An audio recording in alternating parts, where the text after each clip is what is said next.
증시 대담 시간입니다. 4월 본격적인 실적 시즌에 앞서 업종과 종목별로 실적 모멘텀을 챙겨봐야 되는 시즌인데요. 반도체 모든 이목이 집중되어 있는 건 사실입니다만 다른 업종에서도 조금씩 실적 모멘텀이 생기고 있습니다. 두드러지고 있는 거는 소리 소문 없이 운송 업종의 실적 추정치가 올라오고 있는데요. 제 뒤에도 보면 비얘기가 보이지 않습니까? 이쪽 업종이 굉장히 좋아 보입니다.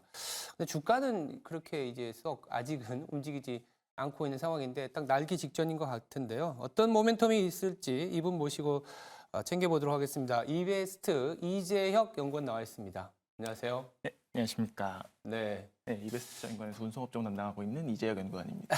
알겠습니다. 운송업에 대해서 운송업이 우리가 항공, 해운, 유군 이렇게 또 구분을 할 수 있잖아요. 제가 이제 오프닝 멘트로 운송업이 소리소문 없이 실적 추정치가 올라오고 있다. 그러면 1분기 실적을 좀 미리 한번 가늠해보고 그리고 운송업 전반에 어떤 변수들을 우리가 봐야 되는지 이 부분부터 한번 챙겨볼까요? 네, 우선 말씀드리자면 업종별로는 특히 최근 들어서 실적 추정치 자체가 많이 올라오고 있는 업종은 역시 항공업종입니다. 네.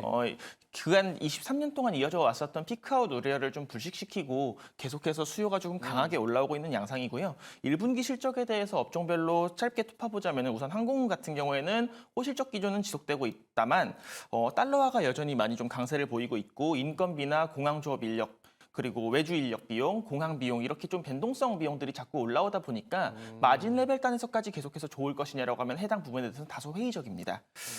그리고 해운업종 같은 경우에는 후티반군 사태가 지난해 12월 19일에 있었잖아요. 네. 이로 인해서 희망봉을 선박들이 다들 우회하다 보니까 이에 따라서 공급 제한이 좀 발생을 했습니다. 추가적으로 운임 상승이 동반됨에 따라서 컨테이너, 벌크, 유주선까지 모든 선종들에 있어서 실적 수혜를 좀 예상하고 있습니다.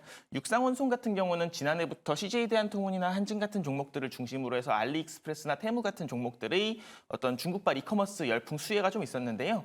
중국발 이커머스 수혜도 그렇고 최근에 1인 가구가 많이 증가하고 이런 키워드들이 화물을 점차 소형화시키고 있어요.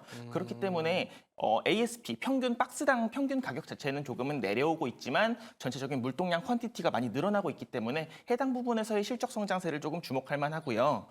올해 연간 실적으로 놓고 봤을 때는 아마 잘 아시겠지만 항공주는 흔히들 말씀하시는 금리 환율 유가가 설명할 수 있는 종목이라고 업종이에요. 추가적으로는 대한항공 아시아나의 합병 절차와 및 미국 법무부의 승인 여부 그리고 러우 전쟁 경과에 따라서 시베리아 영공이 통과가 될 수 있을 것이냐 이런 부분. 일단 그러면 네. 하나하나 자세히 좀 짚어볼 텐데 처음에 얘기해 주셨던 걸 제가 한번 정리해 보면 예.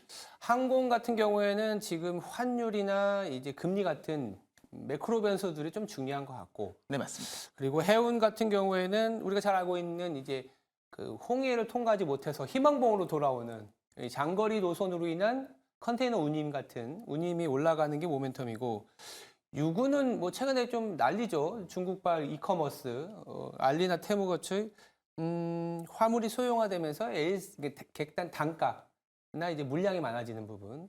저희들이 이제 항공, 해운, 유군 이렇게 좀 세분화시켜서 하나하나 좀 챙겨볼게요. 항공부터 한번 얘기해 보겠습니다.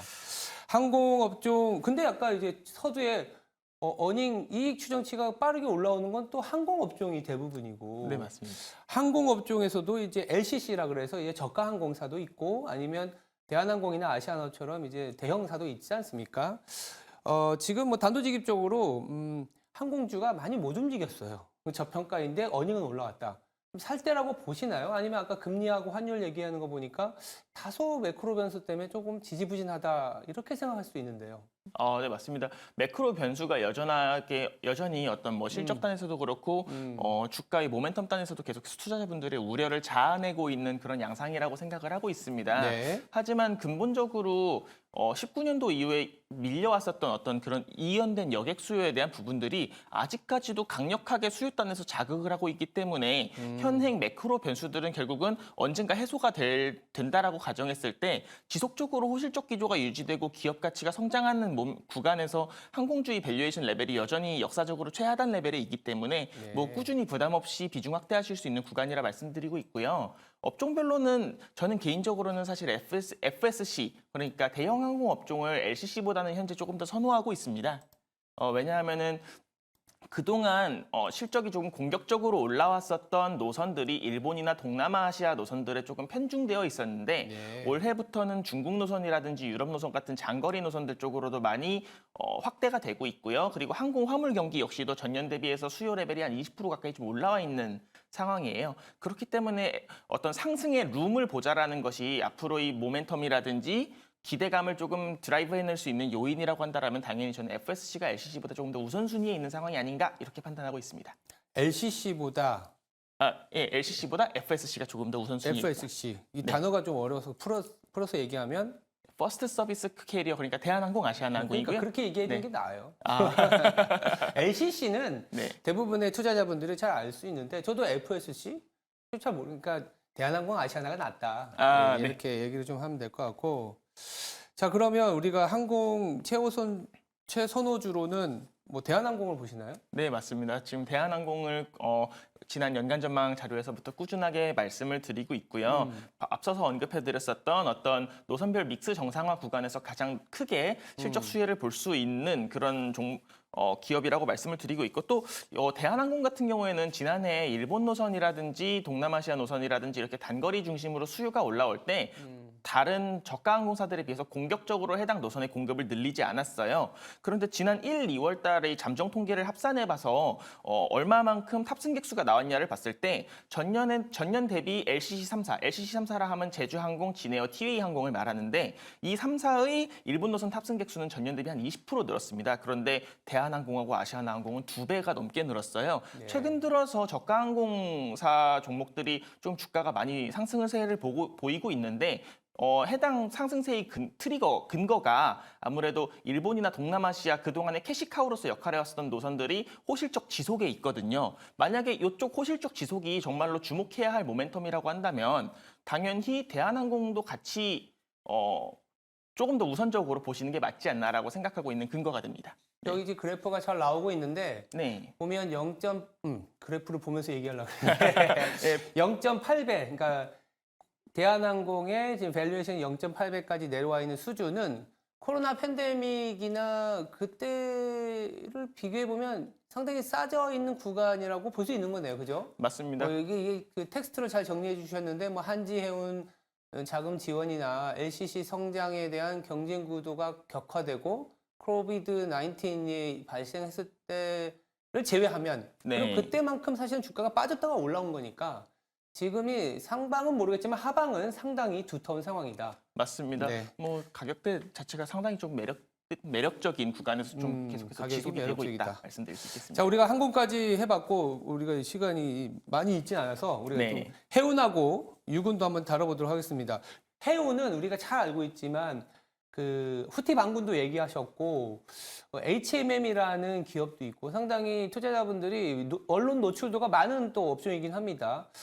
해운업이 아까 그 컨테이너선의 운임이 올라가면서 괜찮아진다.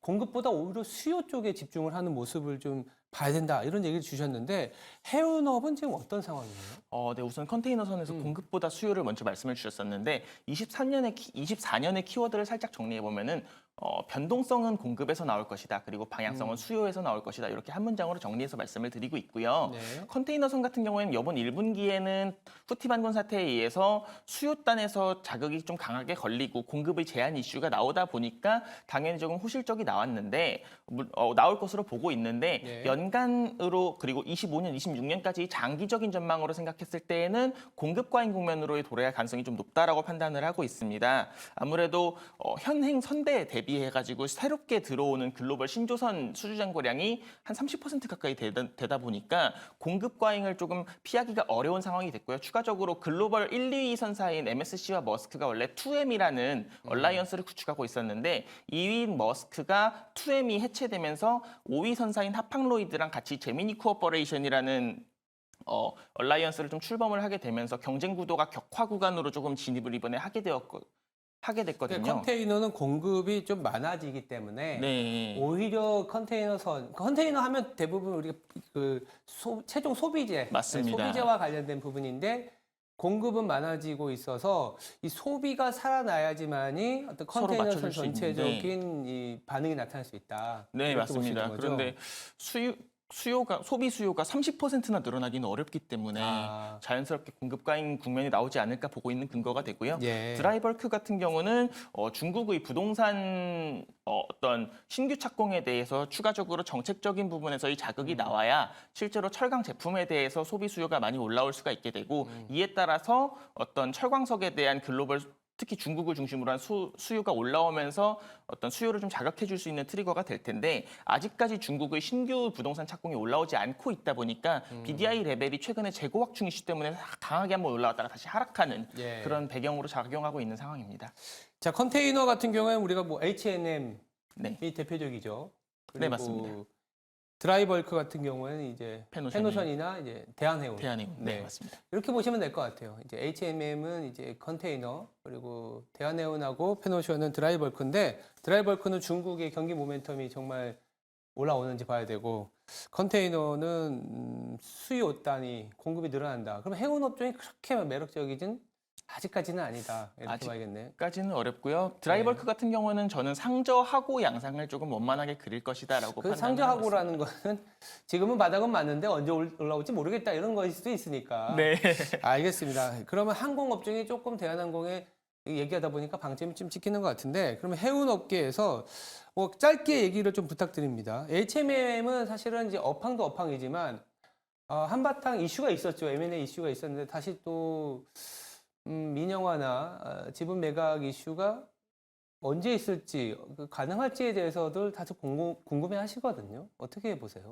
아무래도 지난 이제 언론 보도를 조금 종합해 보면 지난번에 매각가액이 한 6조 4천억 원 정도에서 좀 형성이 됐었는데 하림지주와 HMM의 협상에 있어서 두 가지 조항에서 이제 원매자 측 그러니까 하림지주 측하고 정책당국 산업은행이랑 해양진흥공사죠.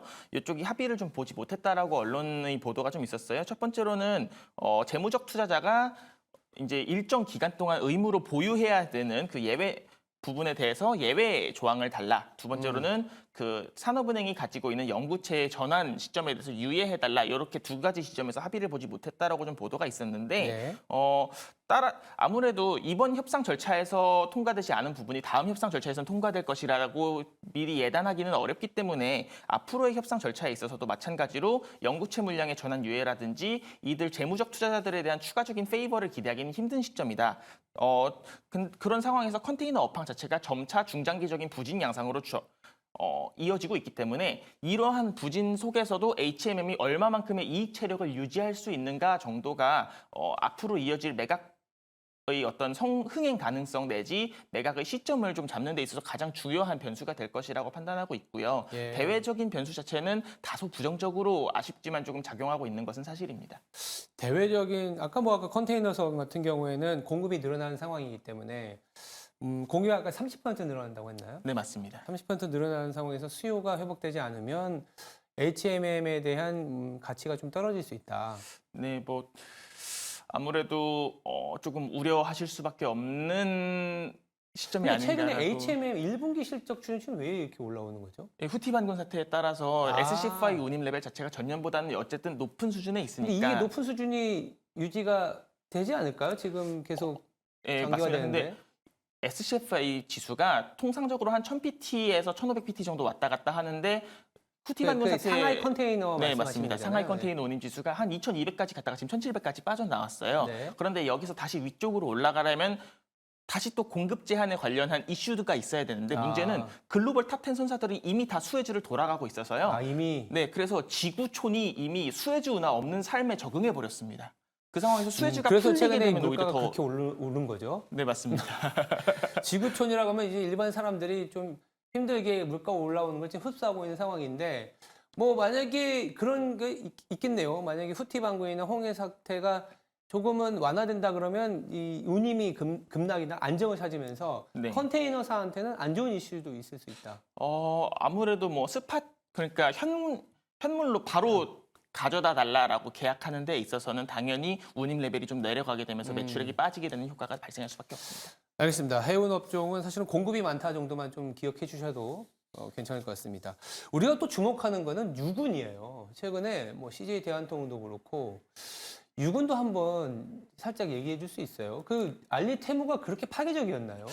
네, 저는 알리테무가 뭐 제가 유통까지 담당하고 네, 있지는 네, 않지만 알리익스프레스와 테무가 대한민국 소비 시장에 있어서 어디까지 이커머스가 확장될 수 있느냐, 그리고 어디까지 화물이 소형화될 수 있느냐에 대해서 새로운 화두를 제시하지 않았나라고 판단을 하고 있습니다. 정말 니치한 수요 하나하나를 다 자극하는 게 알리익스프레스와 테무라는 플랫폼이 주는 어떤 공산품 라인업이거든요. 네. 그리고 절대적으로 파괴적으로 정말 저렴한 가격대로 소비자들에게 이제 유인 동기를 제공하다 보니까 특히 최근 들어서 소비의 파편화 이런 트렌드를 많이들 언급을 하시잖아요. 파편화되고 있는 소비와 다양하고 저렴한 가격대의 물건들이 서로 간의 상응을 이루는 구조가 됐고요. 물류회사 딴에서 봤을 때 똑같이 100kg의 수송량을 제공한다라고 하면은 100kg짜리 한 박스 나르는 것보다는 1kg짜리 100박스 나르는 게 무조건 이득입니다. 똑같은 알겠습니다. 물건 100개를 하나에 실는 것보다는 다른 물건 100개 실는 게 낫다.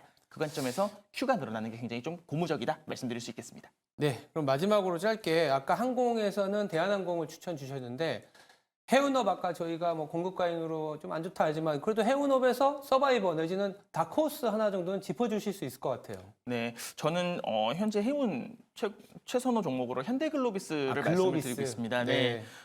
아무래도 자동차 운반선 시장이 중국이 완성차를 수출하게 된 이래로 굉장히 조금 공급 부족 이슈에 직면해 있고 이러한 양상이 계속 지속이 되고 있는데 환경 규제에 대한 부분들이 역시 올해 4월 달부터 조금 발효가 되는데 이게 PCTC 그러니까 자동차 운반선 시장에서 가장 강력하게 나올 가능성이 높다라고 보고 있습니다. 네. 그리고 하반기로 접어들면서 현대글로비스가 신규 용선들을 그러니까 리스한 선박이 좀 많아지고 추가적으로 현대차에서 나오는 물량들에 대해서 운임을 좀 재협상을 하게 되면서 최근 들어서 자동차 운반선 운임이 10배 올랐어요. 예. 근데 10배 오른 운임을 좀 어느 정도 반영한 실적을 앞으로 조금 만들어낼 수 있지 않을까 이렇게 좀 기대하고 있습니다. 알겠습니다. 자동차 쪽, 네, 알겠습니다. 이게 현대글로비스는 참 오랜만에 듣는 종목이고 따로 이제 공부를 열심히 해갖고 낸 또 기업 보고서잖아요.